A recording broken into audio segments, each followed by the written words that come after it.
Sound check. Ayan. Department of Government Efficiency. Ayan. Hindi ho yaan sa atin, kung hindi yaan ay bagong departamento ng ahensya ng gobyerno ng Amerika. At napaka-popular ngayon nito sapagkat ito ay napaka-skandaloso sa iba. Na ang mamumuno dito ay ang kilalang-kilala, may-ari ng Tesla at SpaceX. Walang iba kung hindi si Elon Musk at kasama niya ang isang mahusay na si Vivek Ramaswamy. At ang layunin ng departamento na ito ay streamline ang mga ahensya ng gobyerno ng Amerika.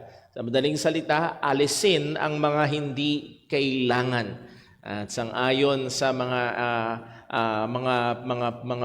eksperto, ito ay magkukos ng malaking tipid sa US government.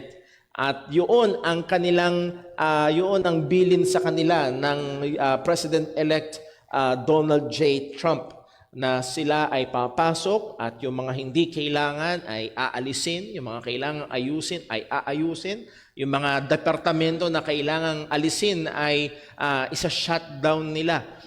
So ganun ang bilin sa kanila. Yes, sigurado marami ang lalaban sa kanila. Hindi ito magiging madali at maaaring ito pa ay maging mapanganib. Nevertheless, tinanggap ito ng dalawang lalaking ito at ito ay magiging malaking, sabi nga ng isang commentator, a big shake-up in the US government. Now, kung itong dalawang ito, si Elon Musk at si Vivek, ay kailangang maging matapang at masigasig at tapat doon sa kanilang tungkulin na gaganapin dito sa Department of Government Efficiency, lalo na ang mga lingkod ng Panginoon sa kanyang iglesia. Kinakailangan na maging tapat, kinakailangan na maging matapang. At sa passage ho na ating pag-aaralan ay binigyan ni Apostol Pablo si Timothy at pinaalala ni Pablo sa kay Timothy ang role na kanyang ginaganapan.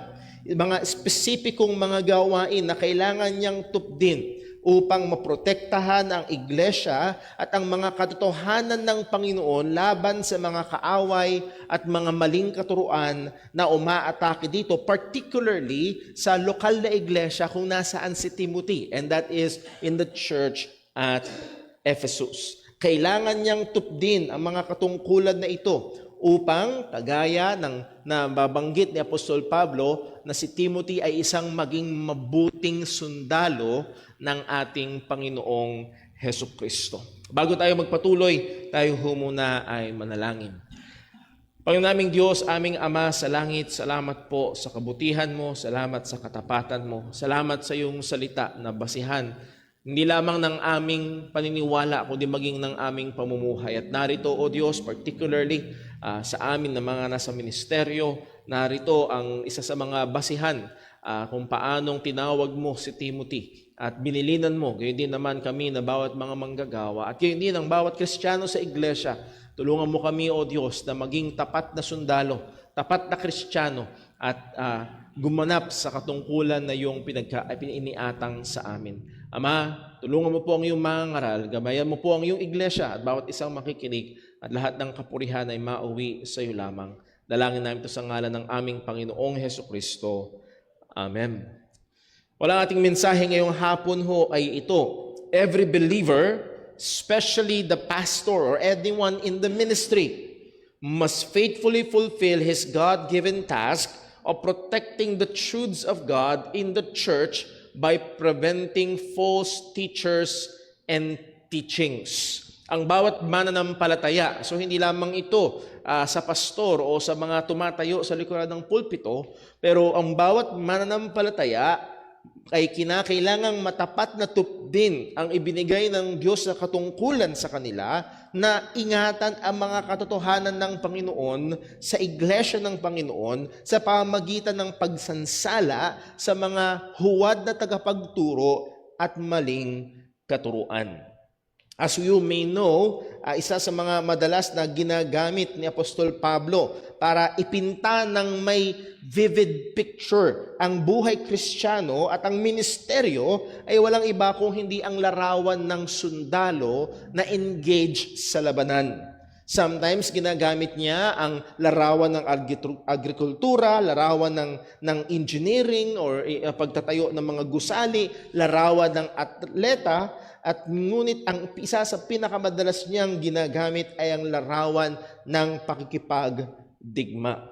At dito ginamit ito ni Apostol Pablo para magbigay ng dagdag na bigat ng kaseryosohan upang itong mensahe niya, particularly kay Timoteo, ay makuha ni Timothy at maramdaman niya yung bigat at makuha niya yung point ng apostol na siya bilang isang manggagawa rin sa iglesia ng Panginoon ay kailangang din ng may kaseryosohan ang iniatang sa kanya na gawain. So tatlo ho ang ating bibigyang pansin ngayong hapon. Una, faithfulness in the warfare, katapatan sa gera. Pangalawa, carefulness in the warfare, ang pagiging maingat sa labanan. And then pangatlo, firmness in the warfare, ang pagiging firm, pagiging matatag, or ibang salita, pagiging matigas pagdating sa labanan. Una, 1 Timothy chapter 1 verse 18. Ang sabi ni Pablo sa verse 18, "This charge I commit unto thee, son Timothy." So this is again one of the pastoral epistles sinulat ni Apostol Pablo kay Timoteo, particularly upang bilinan siya patungkol sa mga gawain, patungkol sa iglesia, particularly sa gawain doon sa Ephesus. So this is a charge given to him. Tuloy natin yung basa. "According to the prophecies which went before on thee, that thou by them mightest war a good warfare." So there is that analogy of warfare. At ang sinasabi ni Apostol Pablo kay Timothy, kailangan mong i-keep itong charge na ito. Kailangan mong gawin ito. Kailangan mong bantayan ito. That thou mightest war a good warfare. So ang encouragement ni Pablo kay Timothy not just to fight the warfare, not just to be engaged in the warfare, but to war a good warfare. To fight in such a way that it is good. To engage in such a way to be effective sa gawain, sa labanan bilang isang manggagawa at sa buhay Kristiyano. So balikan natin yung unang phrase, this charge I commit unto thee, son Timothy. The first word na gusto kong bigyan nating pansin is that word charge. Ang Greek word dito, ang ibig sabihin is an announcement or a command. Ang madalas na ginagamit dito, kagaya sa 2 Timothy chapter 4, "I charge thee before God and the Lord Jesus Christ." Sabi niya kay Timothy, preach the word. Walang iniwan yan na ginagamit ito madalas na isang general na nag-i-issue ng command sa kanyang mga tropa, sa mga sundalo. Ito yung command, lusob, ito yung command, stand ground. Binibigay ng commander, binibigay ng general yung utos. So again, hindi ito basta suggestion kung gusto mo, Timothy. Hindi ito isang advice na mukhang magandang gawin ito, Timothy. But this is a charge. This is not just a command, this is a strong command.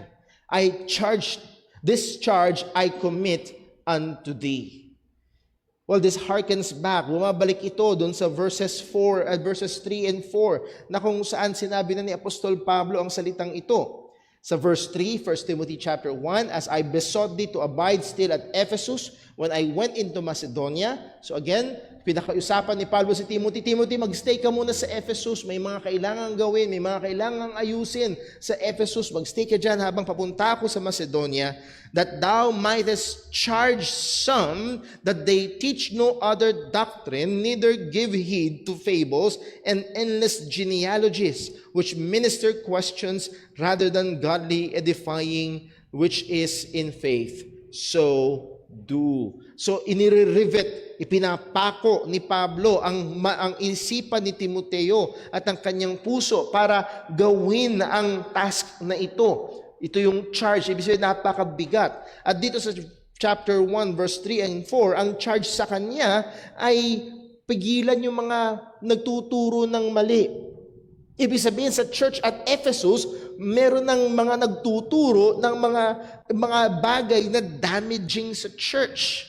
Imbis na maka-edify sa church, it ministers questions. Nagkakaroon higit sa malamang ng division sa church, nagtatalo-talo. Imbis na ito ay magdulot ng espiritual na paglago sa mga mananampalataya, ito ay nagdudulot ng kalituhan. So again, ang charge ni Pablo sa kanya, thou mightest charge some that they teach no other doctrine. Hindi tayo malaya na magturo ng ating sariling doktrina. And hindi lang yun, neither give heed to fables and endless genealogies. Huwag kayo, so dalawa ang sasabihin niya, yung mga nagtuturo, he will charge them to stop, at yung mga nakikinig, he will charge them to stop listening. Ito ay mga bagay na kailangang gawin ni Timothy, to stop the false teachers and to stop others to fall victims to these false teachings. So si Timothy ay dapat maging faithful dito sa charge na ito. And we as a church, at lalo na ako bilang pastor at kasama ang mga kamanggagawa dito sa ating church sa JCBC, ay engaged dito sa spiritual warfare na ito na may kinalaman hindi sa pisikal na pakikipaglaban, kundi sa pakikipaglaban sa katotohanan o para sa katotohanan ng Panginoon. Narito ang tunay na espiritual na digmaan. Dito iyon nagaganap. Kagaya ho ng ating naging pag-aaral sa Time in the Word, kung kasama natin kayo ditong nakaraang dalawang Wednesday. Sa Time in the Word, ang spiritual warfare ay hindi pagiging ghostbusters. Na pupunta tayo sa isang lugar, ika-cast out natin yung mga evil spirits at naghahanap tayo ng mga inaalihan ng masamang espiritu at i-exorcise natin. Hindi yun ang spiritual warfare. But spiritual warfare is engaging doon sa mga ideas na laban sa katotohanan ng Panginoon. 2 Corinthians chapter 10, verse 3 hanggang verse 5. Buksan po natin. I just remembered nung nakakaroon ako ng pribilehiyo makabisita sa Grace Community Church kila John MacArthur. Nakapagpapirma ako at nakapagpa-picture sa kanya, nakapagpapirma. Ito yung talata na isinulat niya. Ito yung verse na sinusulat niya sa mga nagpapasign sa kanya sa kanilang mga Bible. Ang sabi ni Pablo, 2 Corinthians 10:3, "For though we walk in the flesh, we do not war after the flesh." We do not war after the flesh. So let's be watchful na ang ating labanan ay hindi pisikal. Na ang particular na kalaban natin na hindi tao. Verse 4, "For the weapons of our warfare are not carnal, but mighty through God to the pulling down of strongholds." Means ang ating labanan, ang ating mga gamit sa labanang ito, sa spiritual warfare na ito, ay hindi carnal, that is hindi physical. Kung hindi ito'y makapangyarihan, at hindi ito makapangyarihan sa lakas ng ating boses. Hindi ito makapangyarihan sa dami ng pondo na maaaring gamitin. This is mighty through God to the pulling down of strongholds. Again, ang picture dito ay yung mga forts. If you know, we have one in Manila, Fort Bonifacio. O dun sa mga lumang panahon na kung saan mga kuta na matataas na pader, makakapal, at ito ay mga taguan upang hindi sila mabilis matalo o masalakay ng mga kalaban. And napakatindi ang trabaho para i-pull down itong mga forts na ito. Sometimes it will take not just days, even weeks, even months, at may mga gera na even years ang tinitake para mapabagsak yung mga kaharian or yung mga forts. Pero yun ang larawan. Meron tayong, in our spiritual warfare, meron tayong kailangang pabagsakin, meron tayong kailangang gapiin. Well, ano ito? Verse 5, "Casting down" what? Imaginations, and every high thing that exalted itself against what? The knowledge of God. And bring into captivity every what? Every thought to the obedience of Christ. So narito ang mga ungodly imaginations, ungodly thinking, ungodly ideas, and mga knowledge na nag-e-exalt laban sa Panginoon, kontra sa salita ng Panginoon, kontra sa mga katotohanan ng Diyos. Sa panahon natin ngayon, hindi ho kakaunti. We have that idea of evolution. We have this extreme or radical feminism, this wokeism, at iba't iba pa ng mga ideas, mga kaisipan na pumapailan lang and usong napakabilis ma-absorb, lalo na ng mga kabataang engaged sa mga social medias. So we must be very watchful and careful. Ano daw ang gagawin? We must pull down itong mga kaisipan na ito. We must expose kung gaano ka-dangerous. We must expose kung gaano ka-hopeless. Kagaya kaninang umaga sa ating Sunday school. If you remember, tinatanong yung isang estudyante, si Hitler ba ay objectively wrong? Naging consistent yung estudyante. Sabi ng estudyante, hindi niya kayang sabihin. Yun bang pangre-rape ng bata ay wrong, sabi ng estudyante? Dahil atheist siya. Sabi niya, hindi niya kayang sabihin. Kasi ang atheist, walang moral standard. Wala silang pagsisimulan. Walang basihan ng tama at mali. So naging consistent siya, and we must pull down those strongholds. Kasi nakakatakot kung yung estudyante na yun, baka isang araw, isa siyang future congressman. Wag na lang yun, isa siyang future na tatay na magtuturo sa kanyang mga anak. And we must pull down those strongholds. At again, hindi tayo naging magmamaang-maangan sa atin hong goal. Ang goal natin is to bring into captivity. At ang larawan niyan ay when you conquer those strongholds, yung mga tao sa loob ay makakonquer, masasakop sila, and they will be brought as captives of war. Ano yung captives of war na? Every thought. And sadly, as we have studied sa ating Sunday school about worship, ang puntirya ng maraming mga tagapagturo at mga ngaral ngayon is not the mind but the emotions. But the weapons of our warfare is nakapuntirya sa kaisipan, sa mga ideas, sapagkat ang emosyon ay pwedeng magbago kahit anong oras, pero ang totoo ay totoo kahit masakit. Kahit hindi komportable, totoo pa rin ang totoo. And we must bring every thought captive to the obedience of Christ, towards Christ, not towards the leader, not towards the teacher, but towards the Lord Jesus Christ. So anong sabi ni Apostol Pablo kay Timothy? Tingnan natin sa 1 Timothy 4 verse 16. Sabi ni Pablo, take heed unto thyself and unto the doctrine. Ito yung charge sa iyo, Timothy. Mag-ingat ka, ingatan mo ang iyong sarili. Hindi lamang yun, ingatan mo rin ang doktrina. Kailangan ng matinding pag-iingat. Now, may sinabi din si Apostol Pablo, balik tayo sa 1 Timothy chapter 1, verse 18. I charge thee, this charge I commit unto thee, son Timothy, according to the prophecies which went before thee. So ito daw, charge na ito ay may basihan.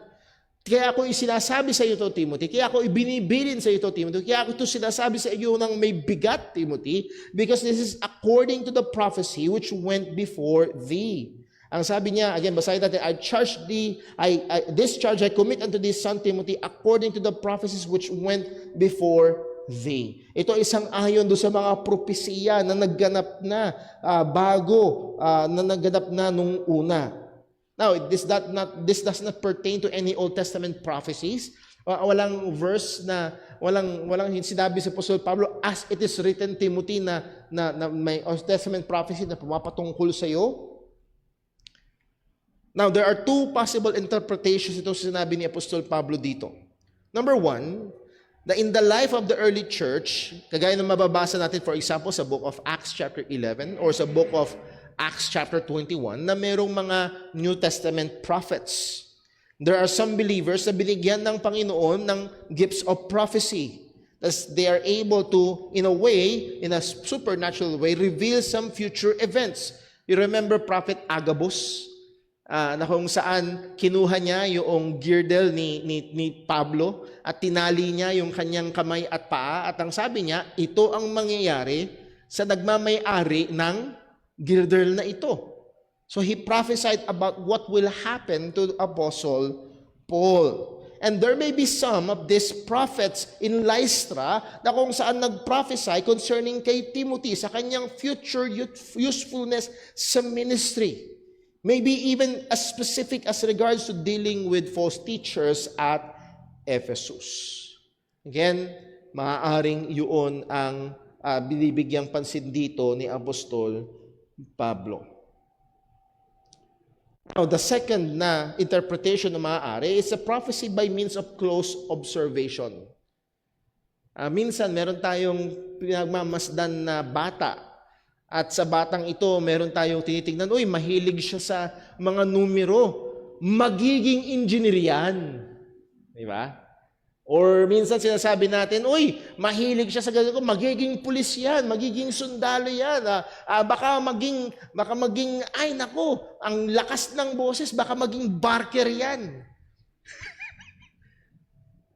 In a way, that is something na sinasabi natin na baka ito yung mangyayari sa kanya sa hinaharap. At itong si Timothy ay isang kabataan na napakagandang patutuo sa mga mananampalataya, and most probably na yung mga Kristiyano sa paligid niya nagsasabi, itong taong ito, itong kabataan na ito ay magiging napaka-useful sa biyaya ng Diyos sa ministeryo at gagamitin siya sa dakilang paraan ng Panginoon.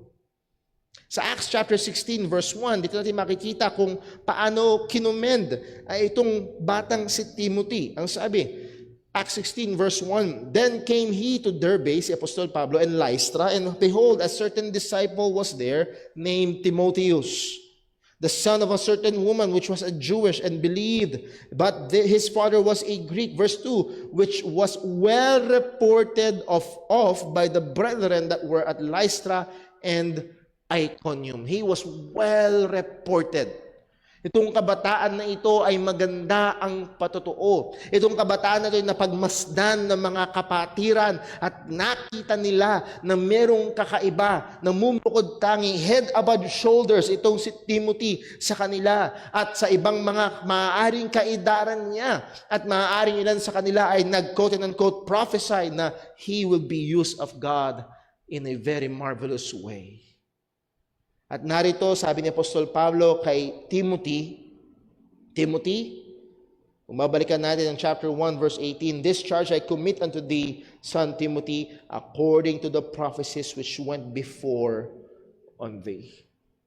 Whichever way natin na kunin doon sa unang maaaring interpretation na meron talagang may gift of prophecy na nag-prophesy patungkol sa usefulness ni Timothy sa ministry, or the other way na maaaring yung mga kapatiran sa Lystra nakita itong ebidensya ng gawa ng Panginoon sa buhay ng kabataang ito na kita nila na sa kasabihan natin, may future ka. Ikaw ay magiging kagamit-gamit. At base dito ay ipinako ni Apostol Pablo yung encouragement kay Timothy. Timothy, kaya ako ibinibigay sa itong charge na ito. Dahil in effect, hindi ka basta-basta. Nandun yung prophecy that went forward before you. At ang sabi ni Pablo, that thou by them mightest war a good warfare. You will war a good warfare by this charge. That means, ang tanging paraan upang si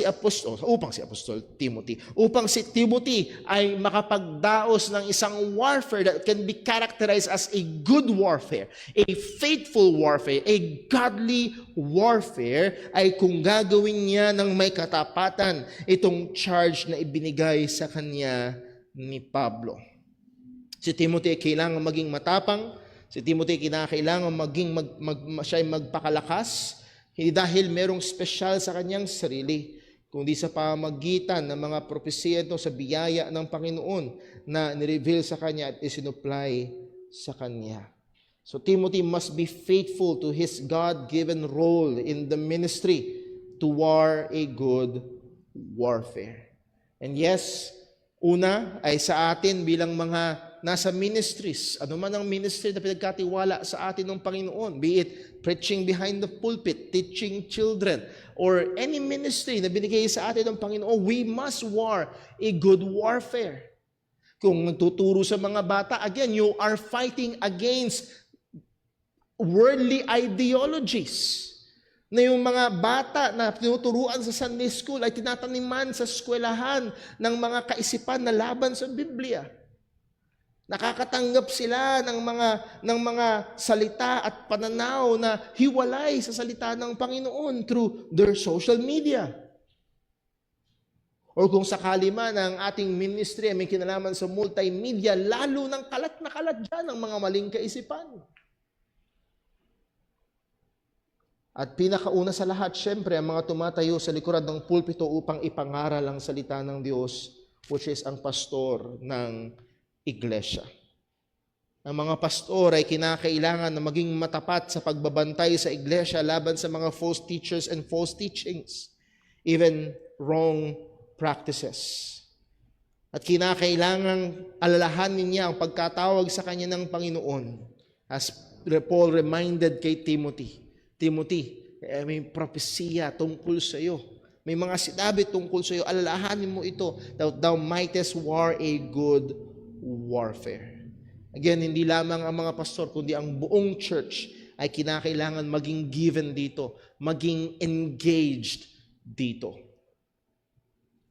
Hanawa, kung loobin ng Panginoon ay magbukas siya ng mga ministeryo dito sa church na maaaring gamitin, not just today, but also in the future, na kung saan yung mga katotohanan ng Panginoon pinag-aaralan natin dito ay naiingatan at na-disseminate at nagiging kagamit-gamit sa iba at maaaring gamitin ng Panginoon sa iba.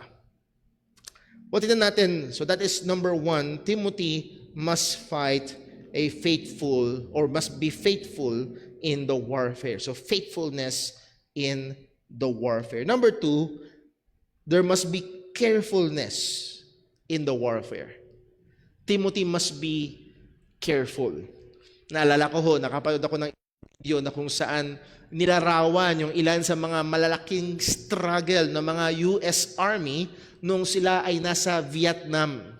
At yung mga Vietnamese ay naging napaka-creative sa kanilang mga traps na isineset na as simple as isang bala, huhukay sila ng hukay na kasya lamang ang paa at maglalagay sila ng isang bala na nakatayo sa isang pako or something, bala man o bomba, at maglalagay sila ng kahoy at pag naapak doon, wala na, hindi nakagamit-gamit yung sundalo na yon.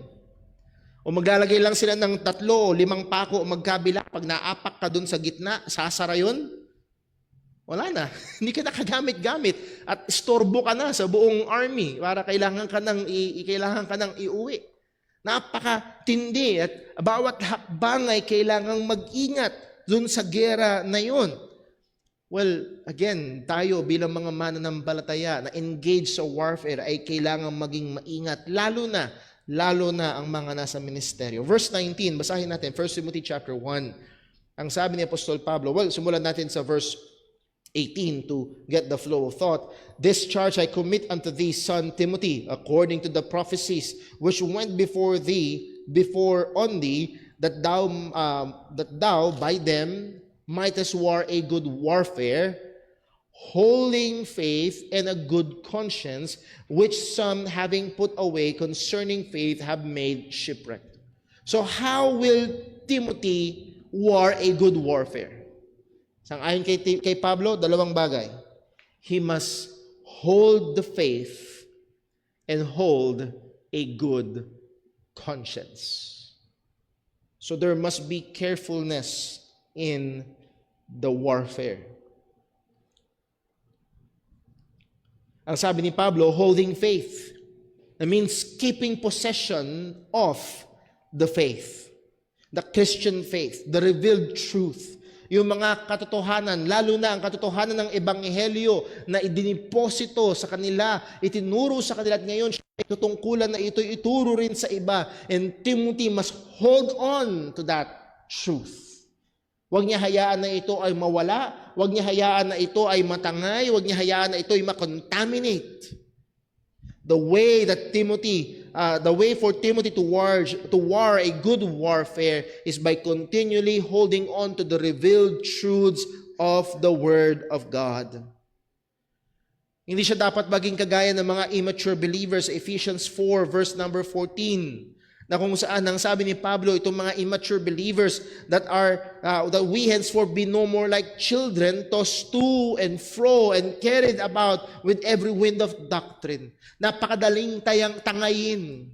Bawat maririnig na kaibang katuruan, tangay-tangay sila doon, and that's a sign of immaturity. Si Timothy ay kailangang maging malalim at maging tiyak sa pananampalataya na kanyang hawak-hawak. At kailangan niyang bantayan ng mga katotohanan na ito earnestly, as Jude puts it, to earnestly contend for the faith. Kailangan matyaga, masigasig, matapat na ipaglaban ang pananampalataya. Kahit na ang pananampalataya na ating pinapangaral ay hindi widely accepted sa kultura. Kahit na pag itong pananampalataya ito'y tinanganan mo, ay maaari matagurian ka na ikaw ay hangal, na ikaw ay naluloko na ikaw ay isang tao na talagang may mahinang kaisipan, o tatawagin ka extremist, close-minded, at walang pakikisama. Isa sa example niyan ay yung ating tinatanganan na doctrine of election, na kung saan maraming mga mananampalataya, hindi lamang dito sa ating church, ibang mga kapatiran, ibang mga manggagawa ay dating may mga kaibigan at kasama, at nung sila ay nakumbinsi ng katotohanan ito, sila ay totally kinut off. At kung ano-ano pa ang sinasabi sa kanila. Kailangan ay maging matapang at maging mahusay sa pagtangan sa katotohanan, holding faith. At hindi lang basta niya hahawakan, kung hindi may trabaho si Timothy na ito ay ituro sa iba. As Paul said sa 2 Timothy chapter 2 verse 1, ang sabi niya, "Thou therefore, my son," si Timothy ang pinapatungkulan, "be strong in the grace that is in Christ Jesus, and the things which thou hast heard of me among many witnesses, the same commit thou to faithful men who shall be able to teach others also." So hindi niya lamang trabaho ng tanganan ang katotohanan, hawakan ang katotohanan, kung hindi matapat na isalin, matapat na ituro ang mga katotohanan na natanggap niya mula sa apostol. Hindi lamang ito i-transfer sa iba, kung hindi ito dapat ay matyaga at matapang na ipangaral. 2 Timothy chapter 4 verse 1, "I charge thee therefore before God and the Lord Jesus Christ, who shall judge the quick and the dead at his appearing in his kingdom. Preach the word." Again, napakarami ng mga tumatayo sa pulpito, they're not preaching the word. They're preaching something. They might be preaching someone, but they're not preaching the word. Sabi nga ho ni Brother Espinosa, makikita mo na ang isang church ay talagang palayo ng palayo na, sapagkat ang sabi ni Pablo, "We preach Christ and Him crucified." At madalas, makikita mo ang decline ng church sa pag-relasyon nila doon sa verse na yon. Sa ibang mga churches, we preach Christ and Him crucified. Ang nangyayari, we preach Christ. Nawawala na yung crucified. Nawawala na yung gospel. Yes, Jesus Christ pa rin, siya pa rin ang Savior, pero compromise na ang gospel. Sa bandang huli, nangyayari, we preach. Wala na si Christ. We preach politics, we preach name it and claim it, we preach everything and anything under the sun, but no more Christ. And then mas lalo nang nag-decline pag ang lagay na lang ay we. No more preaching. It's just we. Sama-sama lang tayo, fellowship lang tayo, mahal-mahalan lang tayo, It's just us, just we. And later on, wala na. Preach the word. Nawa ang bawat tatayo sa likuran ng pulpitong ito ay mayroong malinis na konsensyang bababa. I did my best to preach the word. Hindi ang hinihingi ng kultura, hindi ang hinihingi ng mundo, kung hindi ang sinasabi ng salita ng Panginoon. Si Timoteo ay kinakailangang magbigay ng seryosong pag-iingat.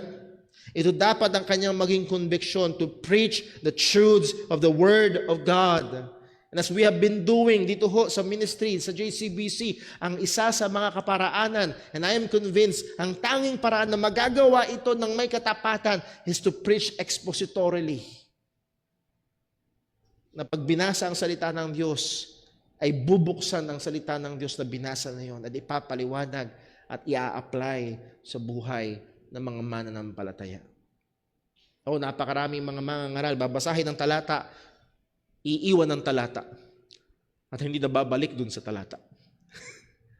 And for 40, 45, 50 minutes magsasalita nang wala doon sa talata. Nakakalungkot. Nakakalungkot. And hindi lamang yung word ang kailangang pag-ingatan ni Timothy, hindi lamang yung katotohanan na ang kailangan niyang pag-ingatan. Again, carefulness in the warfare, holding faith. But not only holding faith, kundi ang sabi ni Apostol Pablo, holding a good conscience. Mabuting konsensya. Or sa termino na mas pamilyar sa atin, malinis na konsensya. Ibig sabihin, pumapatungkol ito hindi lamang sa mga katotohanan na sinasampalatayanan, kung hindi sa kaparaanan ng pamumuhay. That word good, agathos in Greek, meaning well, whole, not sick, not lacking, strong, in good condition. A good conditioned conscience. A strong, a healthy conscience. Isang konsensya na walang sakit. At dinefine ni John MacArthur ang conscience in this way: it is a God-given device in every human mind that reacts to the person's behavior. Ito yung nilagay ng Panginoon sa atin na nagre-react depende kung ano ang ating behavior, depende kung anong ating ginagawa, iniisip o sinasabi. It either excuse or accuse a person. Either itong konsensyang ito, kapag meron tayong ginawa na sang-ayon sa kalooban ng Diyos, it will excuse us. Or kung meron tayong ginawa na hindi ayon sa kalooban ng Diyos, hopefully, it accuses us. Meron kang sinabi, meron kang inisip, meron kang ginawa na hindi ayon sa kautusan ng Panginoon. Sa Romans chapter 2, verse 15, ang sabi ni Pablo, which show the work of the law written in their hearts. At hindi lamang law ang nakarusulat sa puso, kundi meron ding their conscience also bearing witness. Nagpapatotoo ang konsensya, and their thoughts the meanwhile accusing or else excusing one another. Kapag ang isang mananampalataya ay namuhay sa hindi tamang kaparaanan, ang konsensya ay nagpo-produce ng guilt, ng shame, ng fear, ng remorse, ng doubt, ng insecurity. Pag meron kang nagawa, meron kang kalagayan na hindi tama, nahandun, binabagabag ka ng iyong konsensya. And that's if the conscience is healthy. If the conscience is good. Pero meron mga kalagayan at pwedeng mangyari na ang konsensya ay hindi healthy. Na ang konsensya ay may sakit. Na ang konsensya ay hindi na nakokonsensya. Hindi na gumagana. Wa-effect na. Mayroon hong mga pintuan na may alarm. Kami ho ay may alarm yung mga pintuan namin. At kapag yung pintuan, yung alarm na yun ay nawalan na ng baterya, kahit i-on mo yung switch, pag binuksan mo, wala na. Hindi na tumutunog. At mahirap kapag nalagay tayo sa kalagayan na meron tayong iniisip o meron tayong ginagawa na yung konsensya ay wala na, hindi na nagbibigay ng alarm. Sa 1 Timothy chapter 4 verse 2 ang sabi, speaking lies in hypocrisy, having what? Their conscience seared with a hot iron. Na kalyuhan na. Hindi naman kalyo to. Alam niyo, peklat. Napeklatan na, makapal na yung balat. Hindi na nakakaramdam. Yun ang nilalarawan dito. It has become callous. Ini-excuse na yung mga evil behaviors. Kinakailangan si Timothy at tayo bilang mga mananampalataya, kung tayo ay mag-e-engage sa warfare in a good, godly way, ay ma-maintain natin ang good conscience. Sensitivity sa kasalanan. Maging sensitive tayo sa wrongdoings, listen, lalo na ng ating sarili. Tama ang sinabi ng isang mangangaral, ang prioridad natin ay maging marahas sa kasalanan natin kaysa sa kasalanan ng iba.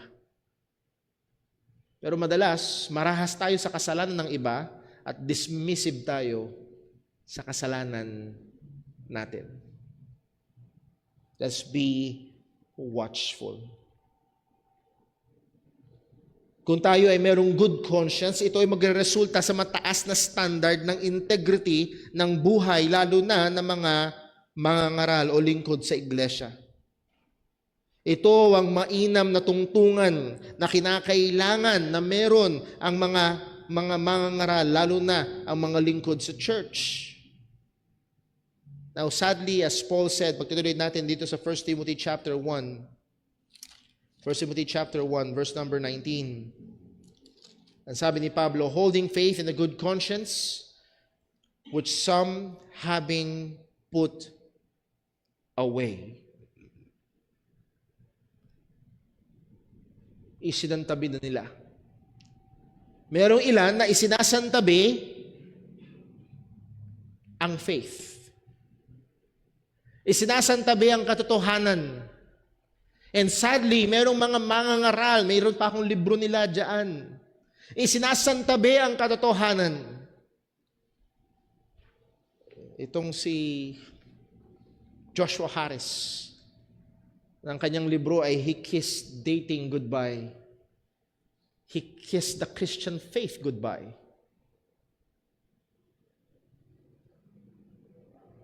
Sadly, na kung saan may mga mangangaral ng salita ng Diyos na kanilang ikinakast away ang pananampalataya to gain more popularity. Isa pang delikado ay si Francis Chan na nagsimulang makisama sa mga false teachers. Now, it's not just the faith that they put away, but also they put away their conscience.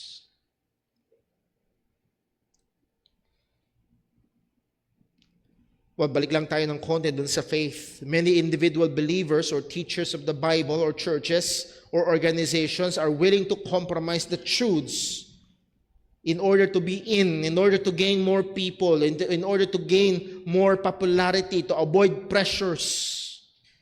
And salamat sa Panginoon, hindi ganun katindi ang pressure ng LGBT dito sa atin.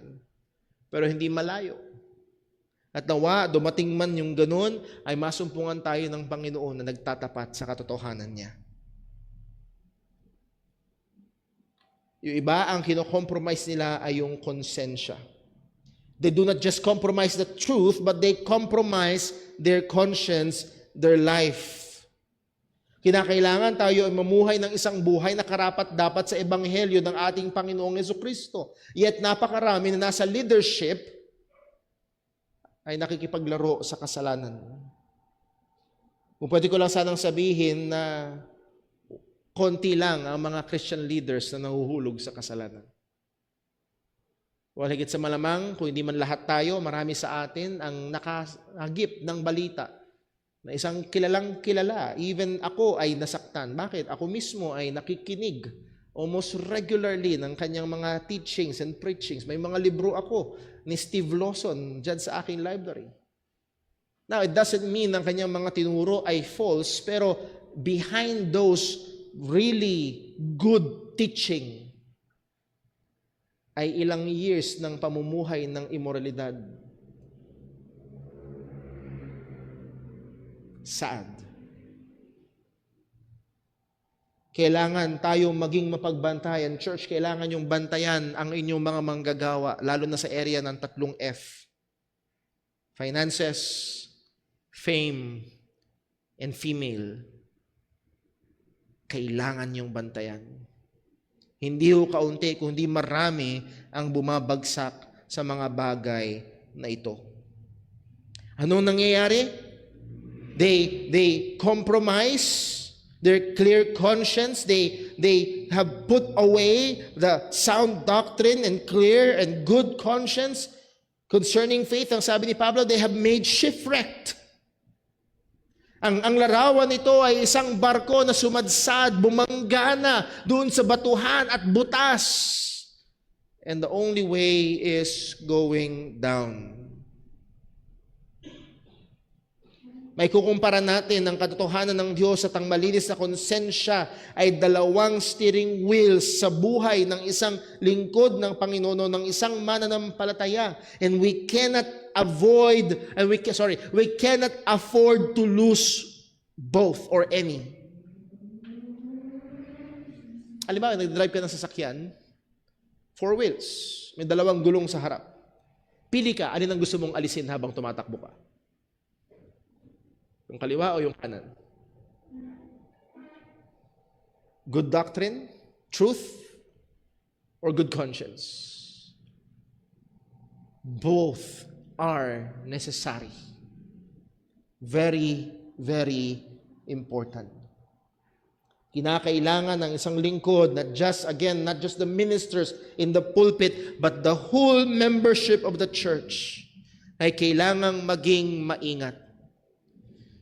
I believe si Richard Baxter ang nagsabi na napakaraming well-put sermons ay nagigilitan ang leeg dahil sa buhay nung nangangaral. Again, kailangan maging mapagbantay ng lingkod at ng mga pinaglilingkuran.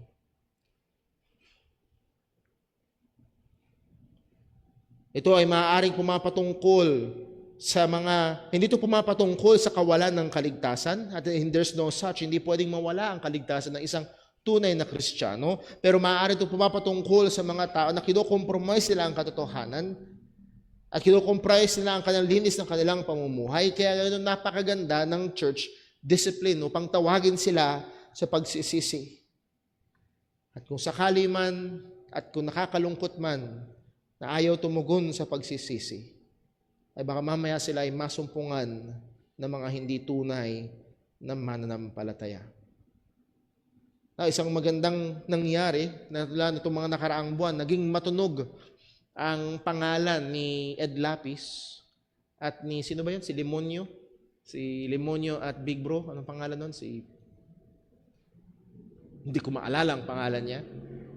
Na nagturo sila ng, I believe, Marcionism, na talagang ang Diyos ng lumang tipan ay iba sa Diyos ng bagong tipan. At again, it is very destructive, lalo na meron itong kinalaman sa umeepekto sa gospel.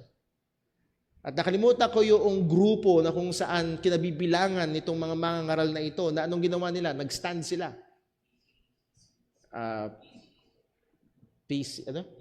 Philippine Evangelical Philippine Churches Evangelical, o ano man yun? Council of Evangelical Churches. Philippine Council of Evangelical Churches. Sa biyaya, nag-stand sila. Hindi man as firm as we would like, pero kanilang kinall out itong mga maling katuruan na ito. Again, ang church ay kailangan maging maingat. Ang mangangaral ay kailangan maingat. Ang lingkod ng Panginoon ay kailangan maging maingat. Why? Because it's warfare. Hindi tayo naglalakad sa parke. Tayo ay nakikipagdigma. Hindi tayo namamasyal sa Disneyland. Tayo ay tunay na nakikipaglaban. So anong kailangan nating gawin? Kailangan nating maging matibay sa katotohanan. Marami tayong mga young people ngayon narito. Yung mga young people, invest. Invest sa katotohanan. Lumalim kayo sa doktrina. And then, maintain a good conscience. Hayaan natin na yung mga katotohanan na ating natututunan ay magsilbing salamin upang salain, tingnan ng ating buhay ano ang mga bagay na hindi ayon sa kalooban ng Panginoon. Well, for the lack of time, aring i-reserve natin yung third point next Sunday, firmness in the warfare. But again, yung first 2 points, I hope, ay naging maliwanag ho sa atin. There must be faithfulness in the warfare. And lastly, there must be carefulness in the warfare. Hindi lamang sa mga ministers, but to every member of the church. Let's pray. Panginoon naming Diyos, aming Ama sa langit, salamat po. Salamat sa iyong paalala. O Diyos, tunay, sino ang sapat para sa mga bagay na ito? Lord, hiwalay sa iyo, wala kaming magagawa. Hiwalay sa iyo, kami ay mabilis na babagsak. O, tulungan mo kami. Tulungan mo po ako bilang pastor. Tulungan mo po ako bilang tagapanguna sa iglesia. Tulungan mo po mga bawat kapatiran na nagmiministeryo sa iglesyang ito. Na ingatan namin, maging matapat kami, Panginoon, sa pakikipaglaban. At ingatan namin ang mga katotohanan na yung pinagkatiwala sa amin. At gayon din, ingatan namin ang malinis na konsensya, ang maayos na pamumuhay. At nawa, O Diyos, patuloy kang gumawa sa amin, i-expose mo pa, gamitin mo ang liwanag ng iyong salita. I-expose mo ang mga lugar na kung saan kami ay nagkukulang, nagkakasala, immature, mabagal sa kabanalan. At nawa, Panginoon, sa biyaya mo, ay pagsisihan namin ito at kami ay magpursigi. Kami ay lalong magsumikap na lumago pa sa pananampalataya at maging katapat na sundalo ng aming Panginoong Hesukristo. Lord, ingatan mo po ang iglesyang ito. Ingatan mo po, nawa, ang mga manggagawa. Ingatan mo po, O Diyos, sa mga mananampalataya, ang mga kabataan, ang mga magulang, ang bawat pamilya. O Diyos, sa aming sarili, O Diyos, kami ay napakahina. Kailangan namin ang iyong biyaya. Salamat po sa paalala ng iyong salita. Nawa, ikaw ang patuloy na maluwalhati. Dalangin namin ito lahat sa ngalan ng aming Panginoong Jesus. Amen.